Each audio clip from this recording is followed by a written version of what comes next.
ഇന്നത്തെ ഏറ്റവും പുതിയ വീഡിയോയിലേക്ക് ഇവർക്കും സ്വാഗതം. ഇന്ന് ആഘോഷത്തിന്റെ ആരവത്തിന്റെ ഒപ്പം തന്നെ ചരിത്രപരമായ ഒരു ദിവസമാണല്ലോ ഇന്ത്യൻ സിനിമ ഇൻഡസ്ട്രിയെ സംബന്ധിച്ച്. കുറച്ച് വർഷങ്ങളുടെ ഇടവേളയ്ക്ക് ശേഷം അല്ലു അർജുന്റെ പുഷ്പ 2 ദി റൂൾ എന്ന സിനിമയിലൂടെ ഇന്ത്യൻ സിനിമ ഇൻഡസ്ട്രിയിൽ വീണ്ടും റെക്കോർഡ് വേൾഡ് വൈഡ് കളക്ഷൻ ഒരു സിനിമയുടെ പേരിൽ പിറക്കുകയാണ്. ആദ്യ ദിവസം 250 കോടിയിലേറെ വേൾഡ് വൈഡ് കളക്ഷൻ പ്രതീക്ഷിക്കുന്ന പുഷ്പ എന്ന സിനിമ ഇന്ത്യയിലെ ഏറ്റവും ഉയർന്ന ആദ്യ ദിവസത്തെ വേൾഡ് വൈഡ് ഗ്രോസ് കളക്ഷൻ നേടിയെടുക്കുന്ന സിനിമയായിട്ട് മാറാനായിട്ട് ഒരുങ്ങുകയാണ്. തിയേറ്ററുകളിലേക്ക് എത്തുന്നതിന് മുന്നേ തന്നെ വലിയൊരു ജനപ്രവാഹം തന്നെയാണല്ലോ സിനിമയ്ക്കായിട്ട് പ്രീ റിലീസ് ഇവന്റിലും അതോടൊപ്പം തന്നെ സിനിമയുടെ പ്രീസെൽ ബുക്കിങ്ങിന്റെ കാര്യത്തിലെല്ലാം തന്നെ നമുക്ക് കാണാനായിട്ട് കഴിഞ്ഞത്.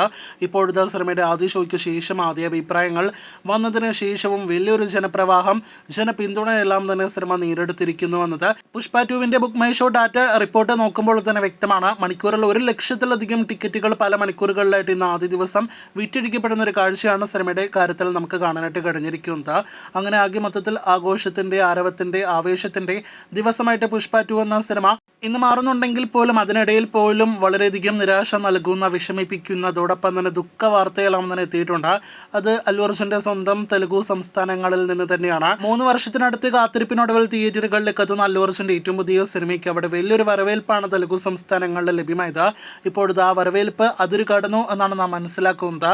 തിക്കിലും തിരക്കിലും പെട്ട് അവിടെ ഒരു സ്ത്രീ മരിച്ചിരിക്കുകയാണ്. സ്ത്രീയുടെ മകനാണെങ്കിൽ ഗുരുതരാവസ്ഥയിൽ ആശുപത്രിയിൽ കഴിയുകയാണ്. ഈ ഒരു തിക്കിലും തിരക്കിലും പെട്ട ഒരു സ്ത്രീ മരിച്ചതിന്റെ പേരിൽ അല്ലു അർജുനെതിരെ അവിടുത്തെ പോലീസ് കേസ് ചാർജ് ചെയ്തിരിക്കുന്നു എന്നൊരു വാർത്തയാണ് ഇന്ന് അവസാനമായിട്ട് വന്നിരിക്കുന്നത്. ഇന്നലെ രാത്രി നടന്ന പുഷ്പ 2വിന്റെ റിലീസിന് മുന്നോടിയായുള്ള ആഘോഷങ്ങൾക്കിടയിൽ പുഷ്പ 2 എന്ന സിനിമ കാണാനായിട്ട് അവിടുത്തെ ഒരു പ്രമുഖ തിയേറ്ററുകളിലേക്ക് അല്ലു അർജുനും ഒപ്പം തന്നെ സിനിമയുടെ അണിയറ പ്രവർത്തകരും എത്തിയത് ഉള്ള തിരക്ക് ഡബിൾ ഇരട്ടിയാക്കാനായിട്ട് കാരണമായി. നേരത്തെ മുൻകൂട്ടി അല്ലു അർജുൻ വരുന്നുണ്ട് എന്ന് അവിടുത്തെ പോലീസിനെ അറിയിക്കാത്തതിന്റെ പേരിലാണ് ഇതിനോടൊപ്പം തന്നെ അല്ലു അർജുനെതിരായിട്ടും തിയേറ്റർ ഉടമയ്ക്കെതിരായിട്ട് കേസ് ചാർജ് ചെയ്തിരിക്കുന്നത് എന്നാണ് അറിയാനായിട്ട് കഴിഞ്ഞിരിക്കുന്നത്. ഒരു സിനിമയുടെ പേരിൽ ഒരു മനുഷ്യ ജീവനെല്ലാം തന്നെ നഷ്ടപ്പെടുന്നത് തികച്ചും ദൗർഭാഗ്യകരമാണെന്ന് നമുക്ക് പറയാതിരിക്കാനായിട്ട് വയ്യ. മുൻപ് തമിഴ്നാട്ടിലടക്കം ഇത്തരത്തിലുള്ള ആഘോഷവേളയിൽ ജീവഹാനി വരെ നഷ്ടപ്പെട്ടതിനാലാണ് ഇതിനോടൊപ്പം തന്നെ തമിഴ്നാട്ടിൽ ആദ്യ ഷോ എല്ലാം തന്നെ രാവിലെ 9 മണിക്കാക്കിയത്. സിനിമയ്ക്ക് ബിസിനസ് പരമായി നല്ലതാണെങ്കിൽ പോലും ആഘോഷങ്ങൾ അതിരുകടക്കുന്ന ഇത്തരത്തിലുള്ള പ്രീമിയർ ഷോസ് ഫാൻ ഷോസ് എല്ലാം തന്നെ ഒഴിവാക്കട്ടെ എന്ന നിലവിൽ നമുക്ക് ആശംസിക്കാം.